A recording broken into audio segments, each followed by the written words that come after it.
Hey guys, just doing a quick review today on this CyclePlus M1 computer from AliExpress. It's a dirt cheap computer. It's usually around $50 in the past, but they got it on some super sale right now for about 15 bucks. And it's a full GPS computer for $15. It's quite crazy. I just want to show you some things about it and compare it a little bit to my Garmin Edge 130. This is my favorite computer. Even though it's very small, it's got a really nice screen on it and it just works really well. So I don't have a need to use this. I just bought it for fun. So yeah, this computer is very straightforward. You don't get many options with it, but let's just go through what you get here. So you get 3 buttons. Here's your power button. What you need to know about this power button is it's pretty delicate from what I read online. This is one of the first things to break on this computer, this button inside. So if I were you, I would be careful when turning it on and off. Just don't press it too hard and be delicate with it. Okay, and on your main screen here you get a few stats, which are all the ones I want. You get your speed, and over here in this little box you get your heart rate, power, and I'm not sure what else is in there. And you got your time and distance. There's different screens you can go through by hitting this button right here, but my favorite screen is that one right there. It gives me the stats I like.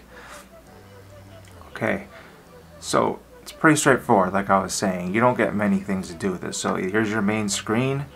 You got your start button to start your workout, and this button here is your save workout button.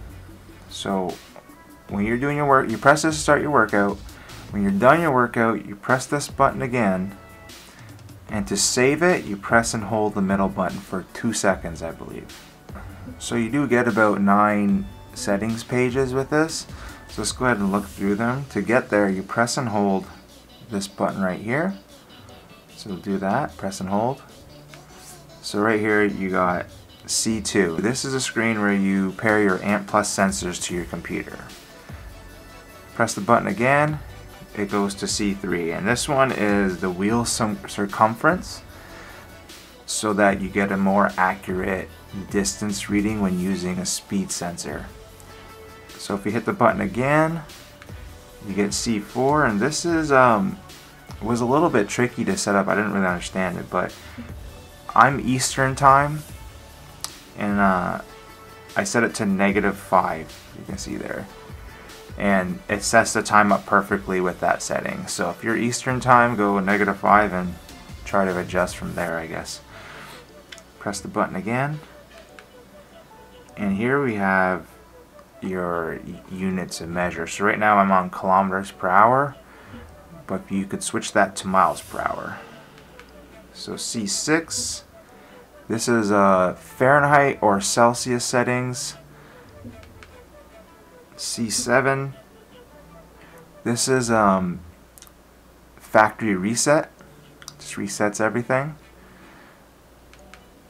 You got C8, this resets your odometer.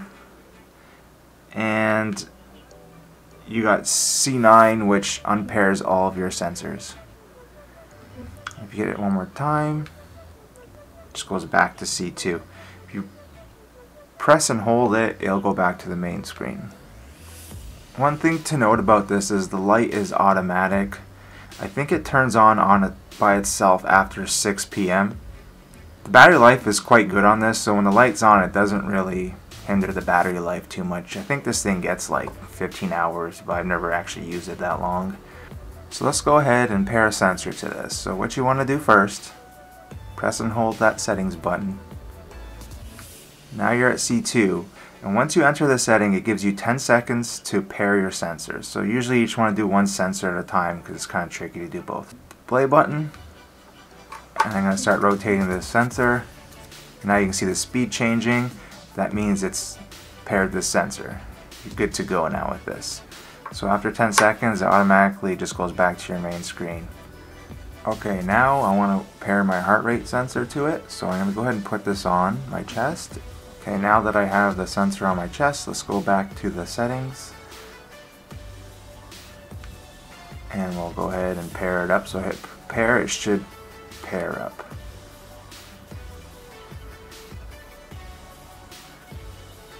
So as you can see, the heart rate's showing now. So that's nice and paired. So there you have it. Now I have a speed sensor and my heart rate sensor paired.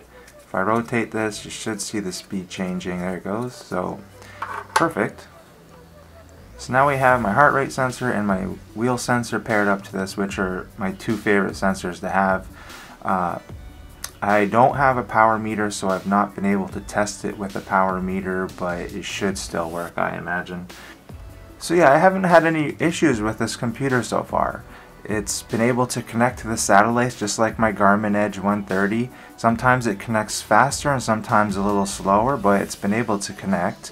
I've done about 4 rides with these two computers on my handlebar, and I can tell you that the recordings are pretty much identical. My heart rate and speed were identical in the end, and so was the GPS route. So I'm pretty impressed with this thing, to be honest with you. So I've had the issue where this wasn't connecting to GPS or any of my sensors, and I didn't understand why, and I figured out what causes this problem. It's with your phone and the app. You got to make sure you close the app in the background. So let me show you what I'm talking about. So let's say you open the EXO-SS app, and then let's say you're done with it, you just hit your home button, right? Well, it's still running in the background, and when it's running in the background, it's still using your Bluetooth to connect to it, and it just kind of glitches sometimes. So what you want to do is open up your open apps in the background. You want to swipe that EXO-SS app closed, or just hit this X here, which closes all of those apps. That way this isn't trying to connect anymore, and I find that after you do that, it will connect to GPS and to your sensors, and it'll function as it should. So some of the pros I can say about this is it's got a nice big screen. It's pretty easy to see the numbers on there. It's dirt cheap, really good battery life. It functions as it should. So really, if you're on a budget, I wholeheartedly recommend trying this thing out for the price. And what you can do is you just get your heart rate sensor and your wheel sensor, and if this thing doesn't end up working that well for you, you can always just get a real Garmin down the road and just pair it up with your sensors anyways. This just gives you a good chance to see what it's like to have a bike computer on, which I can't ride my bike with that one, to be honest. I just feel a lot better when I have this on. I don't know if you can see in the video the quality of the screens, but as you change the angle, you can kind of tell the Garmin stays more visible for longer. So there it is, guys. I hope this helps some of you out there. If you got any questions at all, I'll do my best to answer it for you. Just leave it down in the comments below. And if you want to help me out, maybe subscribe to my channel. That would help me a lot, guys. And yeah, have yourself an awesome day.